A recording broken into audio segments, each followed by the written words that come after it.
কিয়ামতের ময়দানে সর্বপ্রথম ইব্রাহিম আলাইহিস সালাতু ওয়াস সালামকে কাপড় পরিধান করানো হবে। কোন নবীকে? قال رسول الله صلى الله عليه وسلم اول من يكسى يوم القيامه ابراهيم عليه الصلاه والسلام। কিয়ামতের ময়দানে সর্বপ্রথম যাকে কাপড় পরিধান করানো হবে তিনি ইব্রাহিম। ইউকসা হুল্লাতাম মিনাল জান্নাহ, জান্নাতের কাপড় এনে তাকে পরানো হবে। সুম্মা ইউতাবি ওয়া উকসা হুল্লাতাম মিনাল জান্নাহ, নবী বলেন এরপর আমার কাছে কাপড় আনা হবে আর পর আমাকে জান্নাতি পোশাক পরিধান করানো হবে। আম্মা জান আয়েশা সিদ্দিকা রাসূল সাল্লাল্লাহু আলাইহি সাল্লামের বলেন, হুজুর এইভাবে কাপড় না থাকলে মানুষ লজ্জা পাবে না? নবীজিরে প্রশ্ন করছে। রাসূল সাল্লাল্লাহু আলাইহি সাল্লাম জবাব দিলেন, আয়েশা ওই দিনের বিষয়টা তুমি যা ধারণা করতেছো এর চেয়ে আরো ভয়ঙ্কর। এর মানে কি? আয়েশা তোমার তো মাথায় আসছে হুজুর কাপড় না থাকলে কেমন দেখা যাবে। আরে সেদিন কার কাপড় পরনে কাপড় আছে না নাই এটাই তো কারো মাথায় আসবে না। সূরা আবাসা 37 নম্বর আয়াতে আল্লাহ বলেন, লিকুল্লি ইমরিইম মিনহুম ইয়াওমা ইযিন শা'নু ইউগনি, প্রত্যেকের একটা পেরেশানির অবস্থা হবে যেই অবস্থা তাকে পেরেশান করে রাখবে। আদম নবী 3 বার বলবে নাফসি নাফসি নাফসি, আমি আমার পরিত্রাণ চাই, আমি সুপারিশ প্রত্যাশী।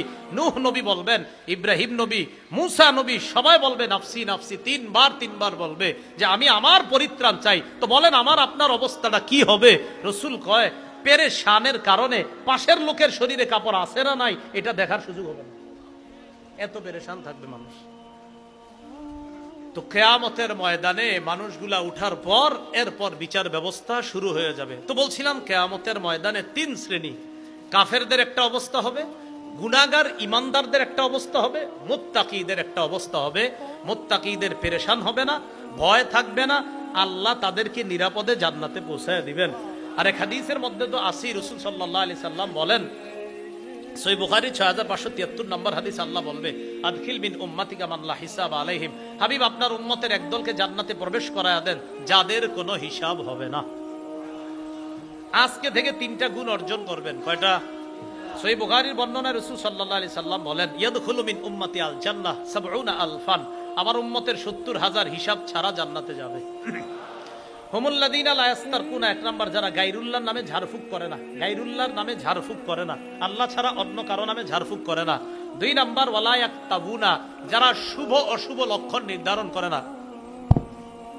এই যে মাথায় লাগছে না? সকালবেলা ঘর থেকে বাইরে হওয়ার সময় দরজা লাগলে কয় ইস রে আজকে দরজায় বাড়ি খেয়েছি, দিনটা খারাপ যাইব। একজনের চেহারা দেখা কয় তোর চেহারা দেখছি হইছে আজকে দিন কেমন যাইব। এইগুলা শুভ অশুভ লক্ষণ নির্ধারণ করা, এই কাজ করেন না। এটাও 2। 3 নাম্বার ওয়া আলা রাব্বিহিম ইয়াতাওয়াক্কালুন, যারা আল্লাহর উপর ভরসা করবে, এই 3 গুণওয়ালা মানুষ হিসাব ছাড়া জান্নাতে যাবে। আবার এই 3 গুণ অর্জন করে নামাজ ছেড়ে দিন নাকি? না না, সব ঠিক রাইখা এগুলো আমাদের মধ্যে থাকতে হবে। তাহলে বলেন আমরা আমাদের মূল আলোচনা আজকে 3টা বিষয়, কাফের, গুনাহগার, ইমানদার, মুত্তাকি। এর মধ্যে দ্বিতীয়টা মূল যে আমরা অনেক ইমানদার আছি, কিছু গুনাহ কইরা ফেলি। আমরা ব্যবসায়ীর ক্ষেত্রে গুনাহ হয়, আমরা যারা সম্পদশালী বিভিন্ন ক্ষেত্রে গুনাহ হয়। তো এই বিষয়গুলা কেন গুনাহ হয়? আমাদের মাসালা না জানার কারণে। দেখেন দোকান ভাড়া যারা দিচ্ছি, আবার বাসা ভাড়া যারা দিচ্ছি, কিছু মাসালা থাকে, এই বিষয়গুলো আমাদের না জানার কারণে আমাদের গুনাহ হয়ে যায়। তা এই মাসালাগুলা জানার জন্য বহুমুখী দাওয়াতি মাদ্রাসার প্রয়োজনীয়তা অনস্বীকার্য। এই জন্য এই মাদ্রাসাটার জন্য আমরা সবাই দোয়া করব, আমরা সবাই পরামর্শ দিব, মেধা, শ্রম এবং আমরা ছাত্র হয়ে ইনশাআল্লাহ এই মাদ্রাসায় আমরাও সবক গ্রহণ করব। কি বলেন? ইনশাআল্লাহ।